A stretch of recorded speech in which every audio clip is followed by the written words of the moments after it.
नमस्कार सब गोटे के, हम छी शिल्पी झा और आई हम बरसाइत के उपलक्ष्य में किछु कह एलहुँ हैं जे बरसाइत वट सावित्री के पूजा के समय की छे। तो बरसाइत के समय छे वट सावित्री के पूजा के से काल 26 तारीख का 26 मई का 12:11 पर शुरू होते और 27 तारीख का 8:31 पर खत्म होते। तो पूजा सब गोटे काल्हे करब, ठीक है। हाँ, 12 बजे के बाद कॉले पूजा।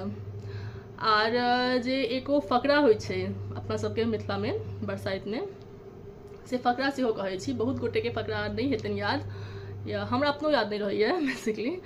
तो फकरा सेहो कहै छी, ठीक है। बर के पात ल के जे फकरा पढ़ै छी अपने सब, ठीक है।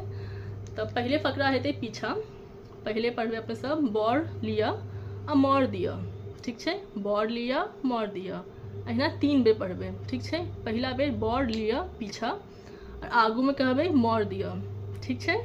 तो यह फकरा है। और पूजा के समय कहिए दिलूँ हैं सब गोटे के बरसाइत के बहुत बहुत शुभकामना। धन्यवाद।